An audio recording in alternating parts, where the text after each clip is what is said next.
Good afternoon friends, welcome to my channel. Matrix రీజనింగ్లో మరొక problem చూద్దాము. 5, 6, 7, 65, 4, 3, 2, 20, 9 క్వశ్చన్ మార్క్ 4, 45 ఆప్షన్స్ మనకు 4, 3, 2, 1 ఇచ్చారు. అయితే ఇక్కడ చూడండి 5 into 6 చేశారనుకోండి, అప్పుడు ఏమొస్తుంది అంటే 30 వస్తుంది. ఈ రెండింటిని మల్టిప్లై చేస్తే, మళ్ళీ ఈ రెండింటిని మల్టిప్లై చేశారనుకోండి 5 7s are ఎంత అంటే 35. ఈ రెండింటిని యాడ్ చేస్తే మనకి థర్డ్ డిజిట్ వస్తుంది అనమాట. ఓకేనా, ఇక్కడ కూడా అంతే.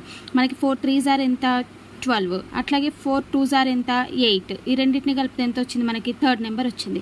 ఇక్కడ చూసారనుకోండి మీరు, సో 9 ఇక్కడ ఏం లేదు కాబట్టి దీన్ని మనం ఎక్స్ అనుకుందాము. 9x అంతే కదా, 9 into x ప్లస్ 9 into 4 అంటే 9 4s are ఎంత మనకి 36 ఈజ్ ఈక్వల్ టు ఎంత మనకి 45 అనమాట. అప్పుడు 9x ఈజ్ ఈక్వల్ టు ఏమవుతుంది 45 minus 36.